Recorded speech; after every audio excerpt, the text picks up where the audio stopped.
We're rolling on all this, it's great. Are you? Oh, are you? Sorry, do you mind just shuffling to your left? Just the one not the shade, just... Oh. No, actually, no, shuffle back the other way. Just leave the shade where it is in the shuffle. Do you not want the chair? Do you not want to have the See if you can split the difference, go halfway back. That's right. Just trying to hide the Perfect. That's it. Perfect. That's where I was. The centre of my universe. Ballet was her life, but she took immense interest in the kids themselves. She just made you feel very, very special. Very quiet lady, very dignified. Somehow she sort of wrestled all those children into order and taught them how to dance. Very firm. She wasn't a kind of fun, kind of teacher. She was just so gentle. She never ever raised a voice. No, and she didn't need to. Always patient, always kind, fair in the extreme.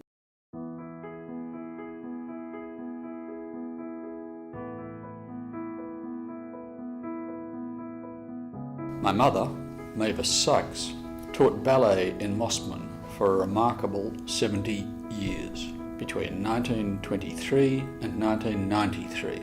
This is her story. Vera Mavis Sykes was born in Auckland on the 2nd of December 1909. She was known as, and only ever used, her second name, Mavis. She was the second of 4 children and eldest daughter of Joseph Sylvester Sykes and Ida Jane Sykes. The Sykes family lived in Hamilton before migrating to Australia in 1920, when my mother was 11. By the time my mother was 14, the Sykes family, expanded by the addition of younger sisters Helen, known as Nellie, and Olga, were living in the ground floor apartment at 13 Wyong Road, Mossman.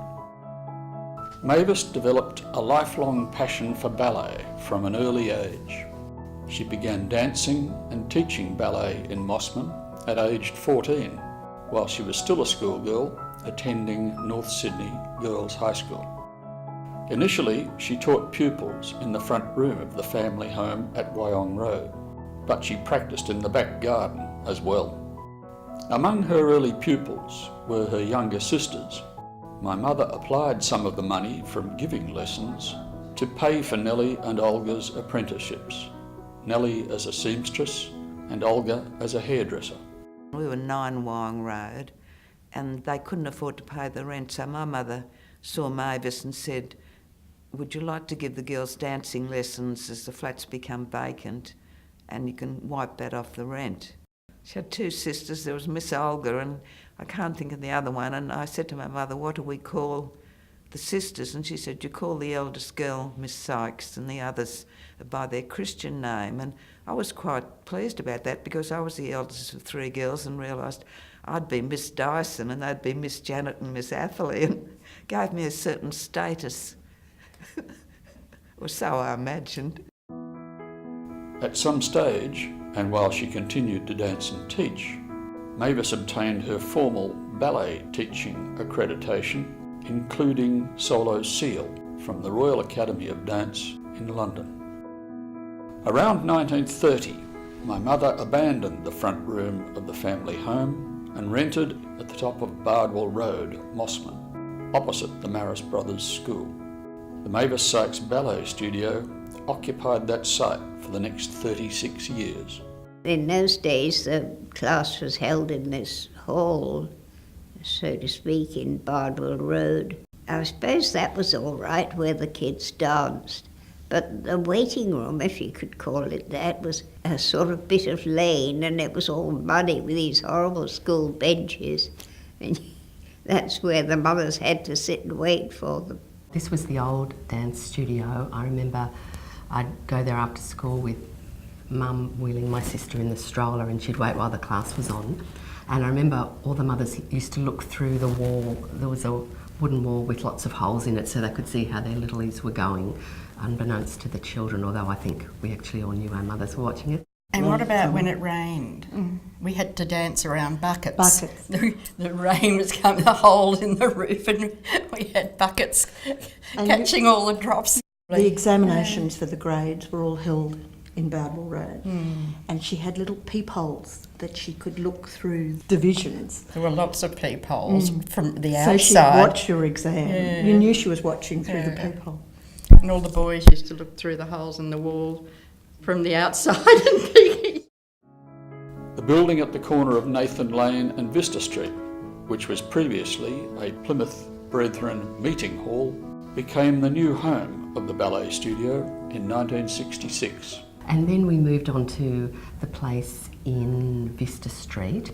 I just remember that looking really old and derelict, but you know, you'd go inside and Dad would drop me off on Saturday mornings and you'd pay your 20 cents into the little tin and Miss Sykes would be there and we'd have our lesson and we had lovely Miss Phillips playing the piano. She seemed like quite an old lady then, she probably wasn't. I can remember what the waiting room felt like. It was quite, at Vista Street where I started, it was quite a dim room. There wasn't much natural light. I remember that, and there were wooden benches. It was quite an old feeling sort of place. And then the room itself, the dance room, had this beautiful sort of golden light because it was in the afternoons. It was always in the afternoon. The light feels quite distinctive to me.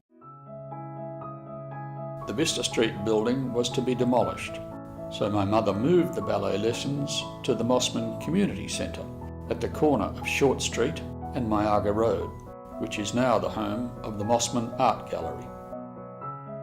My mother danced in city theatres as well as in suburban productions mounted by the Mossman Musical Society. By the time she was 19, my mother had been appointed the honorary ballet mistress of her beloved society.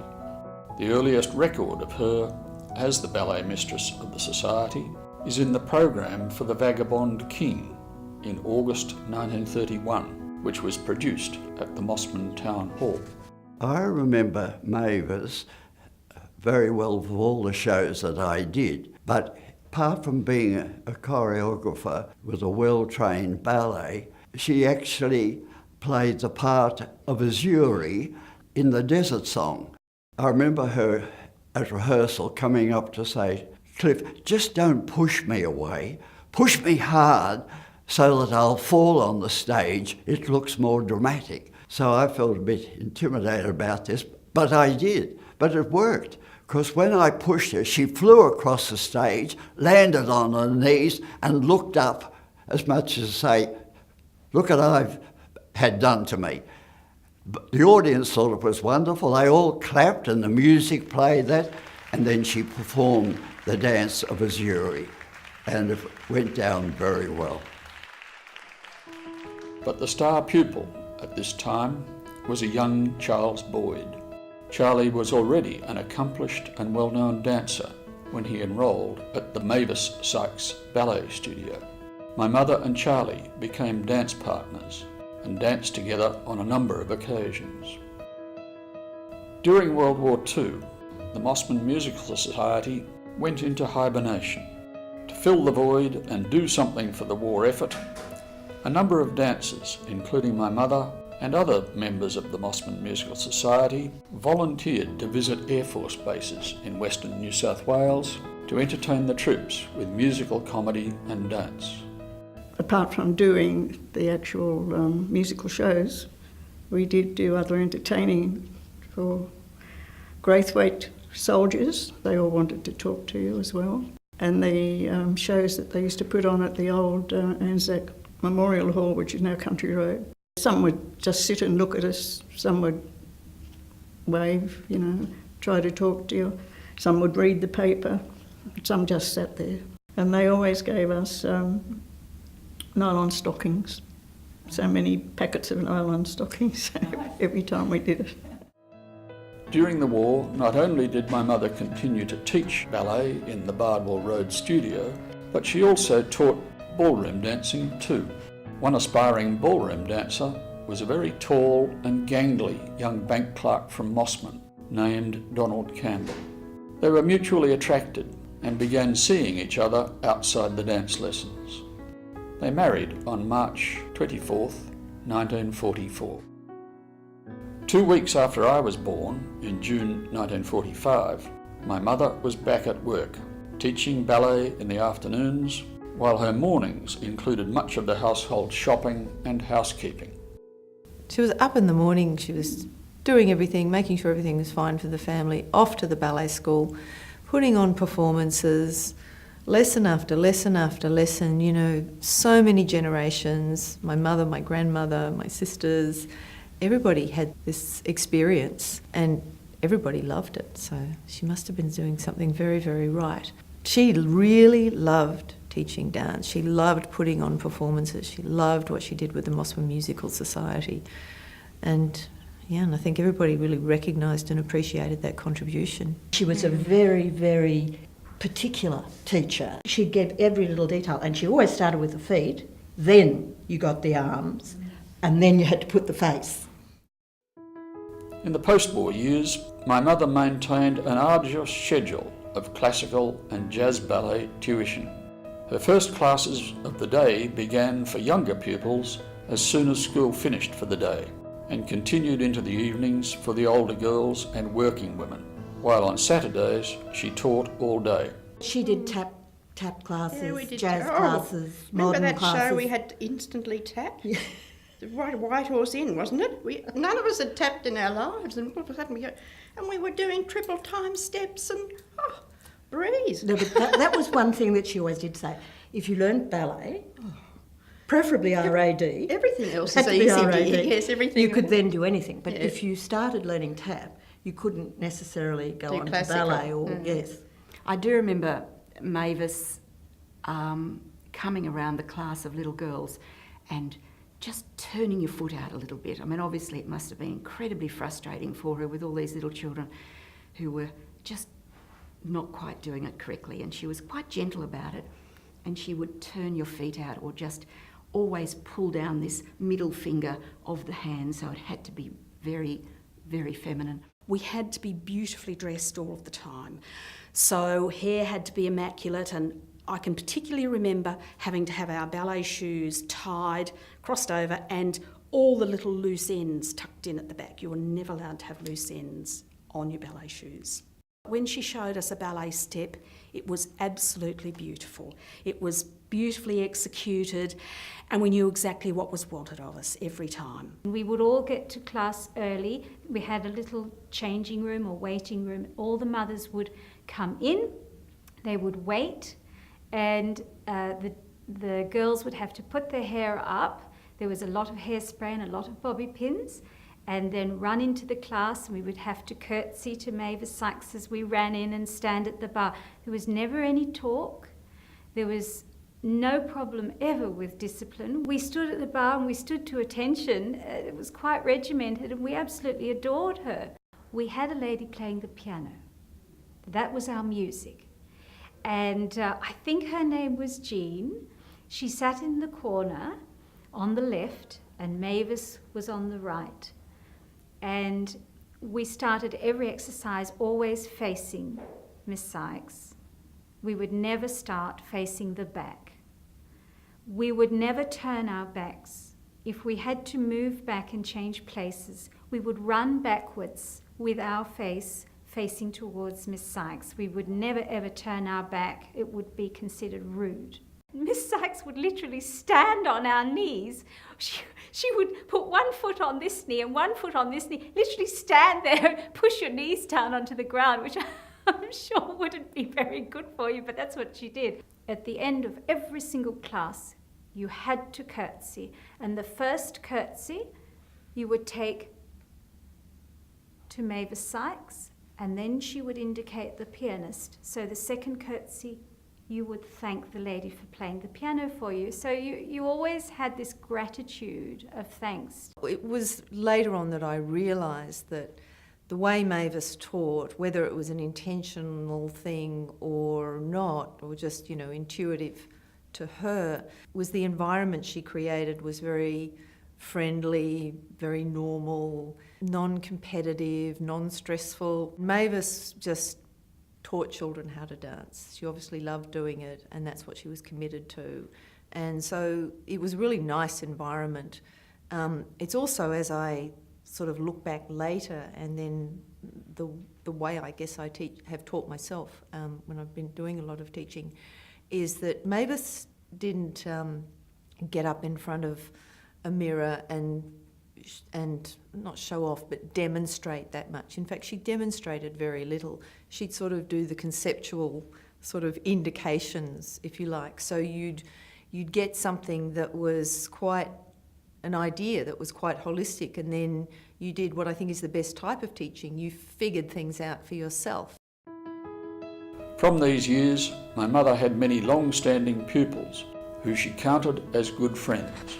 I remember such names as Lorna Lester, Betty Suter, Betty Triboulet, Carolyn Hedge, Marjorie Crouch, Betty Gibson, Hilary Crampton, Shane Carroll, Jane Plomley, Alison Arnott, Eliska Sarker and Eleanor Vagona, to name but a few. Many of her past pupils brought their daughters and sons along to ballet. Quite often, several generations of dancers from the same family graced the Mavis Sykes Ballet Studio. I loved her dearly, dearly, and she was a mentor in my life. She came to my wedding. Then my daughter came along, and when she was born in 1987, I took her along to Mavis Sykes for her first ballet lessons. And she was this tiny little poppet, probably about 2 years old, standing at the bar, placing her feet.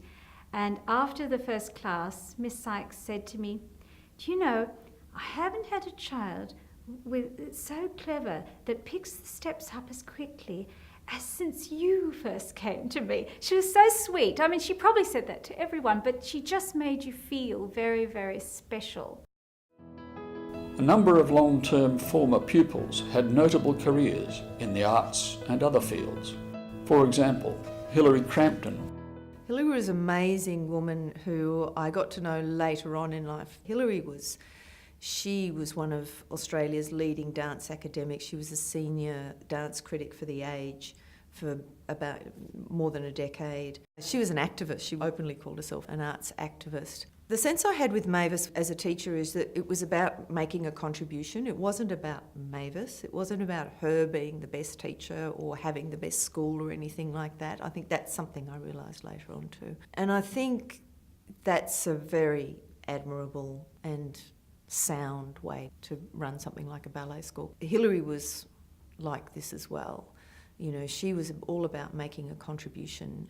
Shane Carroll danced professionally in Europe with the Netherlands Dance Theatre, in Australia with the Sydney Dance Company, and is now active in arts project management and consultancy.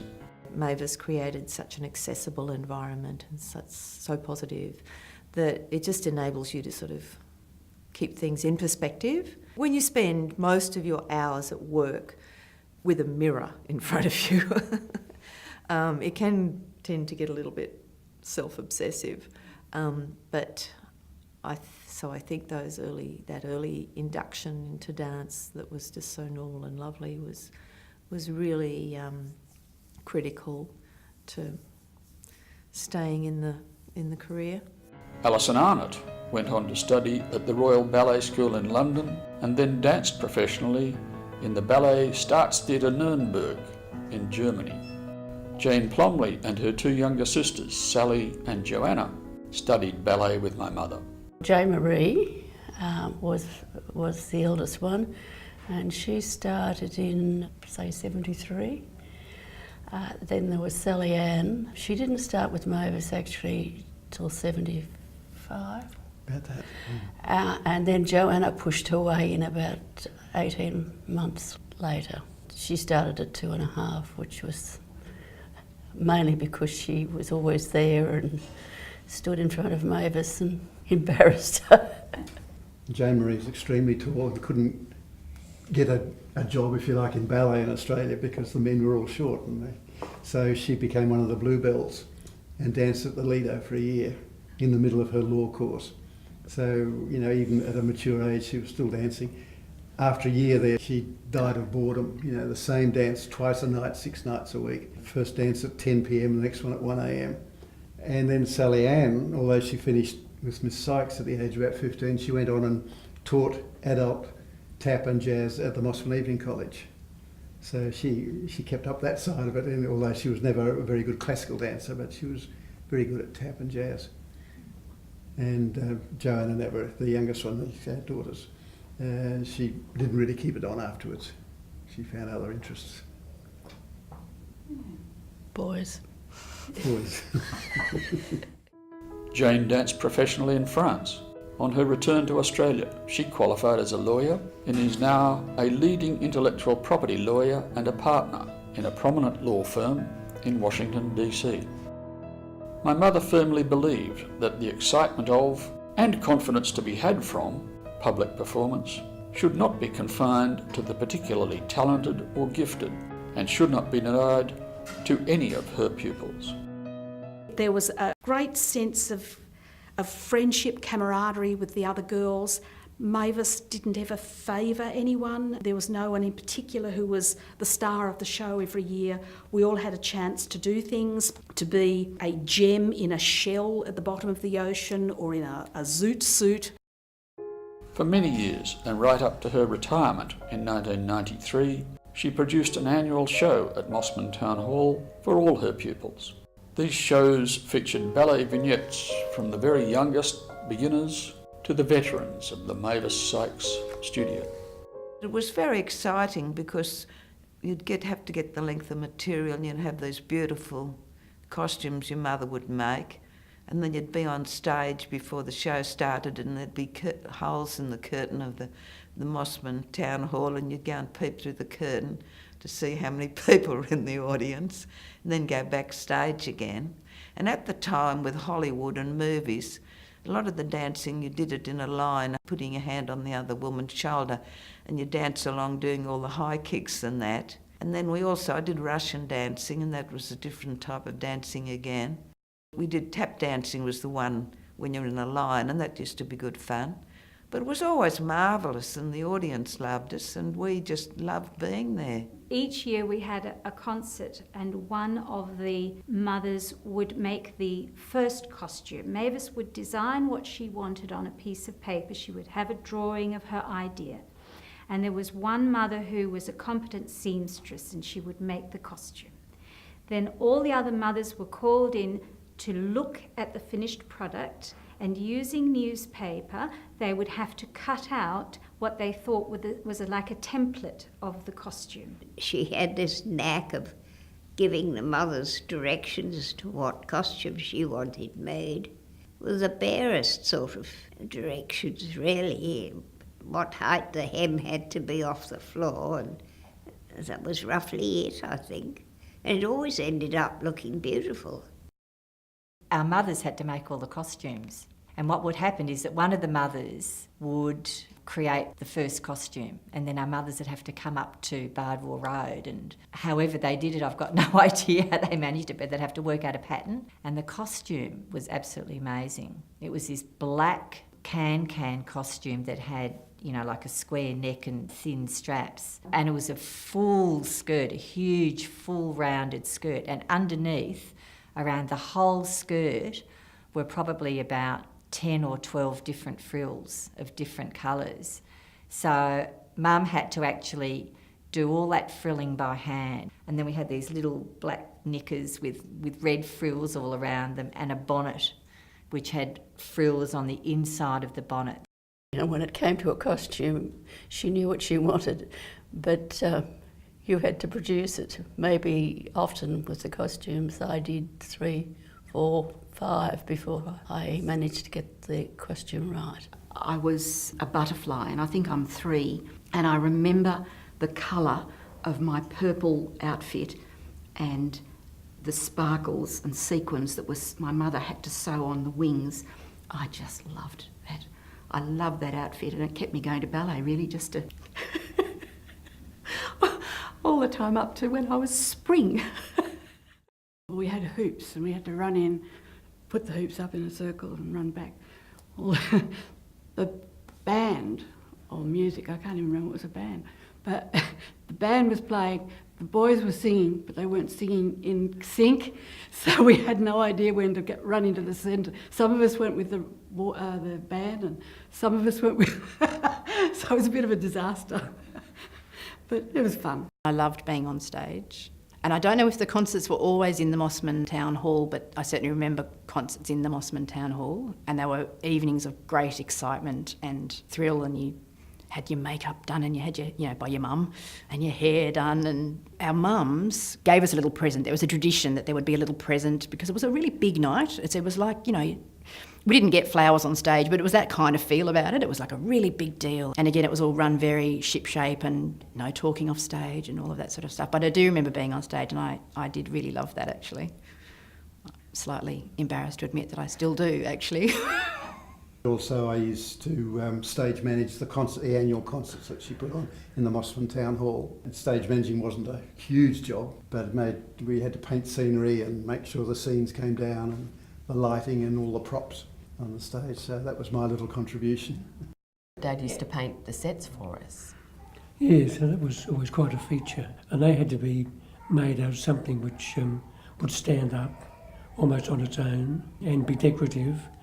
And the sort of thing you can put on the stage and off again in about 3 seconds flat. At the end of every concert, Miss Sykes would come out and speak to the parents, and then she would award each class. There would be a scholarship winner, whoever had worked really hard would have their training for free for the next year, and they get a trophy. There would be special mentions and merit awards and certificates and ribbons and all sorts of things. She was very, very generous. And the pantomimes were great fun. Fabulous. Yeah. So you'd practice all. These were all at Christmas Mossman holidays. Town Hall. We did all the shows. Yeah. And then they'd have a pantomime which would run 3 weeks Yes, over the weekends. yes. They'd then do a big children's pantomime in January.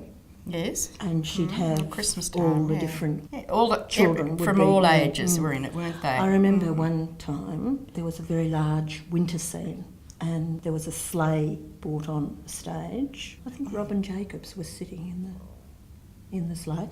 Anyway, the lights across the front of the stage all collapsed down onto the front proscenium, and we were all in we'd have been about 7 or 8, I suppose, all in a little line ballet across the front, and the whole light bay dropped. And just missed the whole line of girls. I've heard that story. I was one of the little girls. Oh, were you? Oh, God. We were dressed as snowflakes, and then some of the larger girls were the horses. And they closed the curtain, got the lights back up, opened the curtain, and out we went again, and we just carried on. You She said, just repeat what you've done. Out she goes, she was in the wings. And out we went, nobody turned her head. Just carry on. It was like that line ballet when one of the girls, she was rather large, and she was dancing. We're doing this thing across the front, and her straps just busted, and out fell everything, and she just dancing on. And Miss Sykes came round the backstage afterwards. She said, "Pamela dear, if that ever happens again, go straight off." We're going, get off the stage, Pam, get off the stage. I think she got a big clap. Oh, of course you did. Ballet classes, the concerts, and then there were the yearly pantomimes with the dame dressed up, were greatly exciting. So again, we had matinee performances because we were quite young. And then there was the Mossman Musical Society that all of Mavis's ballet girls went on to, and so there were those series of performances that we could do. My mother was held in great affection by the many thousands of boys and girls she had taught. She was so tough on us girls, but the minute we did something right and she gave us the most tiny little smidgen of praise, it just meant everything to us. The years with Miss Sykes has instilled my great love of ballet, and I've actually gone on to do a lot of ballet as an adult. Right up until last year I was still taking classes, and I always just think about all the things she taught us. And I think that personal discipline, I think that she instilled in us girls, really was something that carried on in our lives. And the interest she took in us all too, which was extraordinary. I do remember her once giving me a compliment which has stayed with me all these years. Because she was quite firm, if she said something nice to you, you did remember it. And she came up to me once while we were doing our exercises at the bar and said to me, "You have a beautiful ballet body." And I thought that was fantastic. I was very kind of thrilled by that. She wasn't involved in ego or, that kind of measurement, that sort of thing. It was just keep it straight, keep it simple. Yeah, which is good. My mother was appointed a life member of the Royal Academy of Dance in recognition of her services to ballet, and in 1958 the Academy appointed her an Australian National Children's Examiner. Her examining duties entailed an exhausting schedule of air, road and train travel across Australia to conduct examinations. Meanwhile, she continued to run the ballet studio with the assistance of friends and older students. My mother and father were disappointed when, in late 1977, Virginia and I left Sydney to live in Brisbane, where our twin sons, James and Ben, were born 4 years later. So, notwithstanding the distance, my mother added the role of grandmother to that of ballet mistress, ballet examiner, wife, mother, mentor, and all the other family and ballet roles she embraced. Eventually, the daily effort in teaching ballet proved too much, and my mother retired in 1993, aged 84, after 70 years of teaching ballet in Mossman. I think after she retired, she was rather disabled with arthritis. We'd go to the theatre. She loved going to the theatre, and we'd go to various theatre shows. I remember we took her to 2 shows and she really enjoyed them. The first one was the Rocky Horror Show and she loved that, and the second one was the Best Little Whorehouse in Texas, and she really adored that. She really latched onto everything that was going on stage. She also enjoyed going to Stedford's, particularly the one to the Opera House. But the only problem was that she used to comment on their defects of the dancers in a very loud voice, which was rather embarrassing when you were sitting next to her. It was purely a friendship, and it was a friendship until we lost her. Aged 87, she died peacefully on the 2nd of July, 1997. I think she was a wonderful woman and a great Mossman legend. People still talk about her.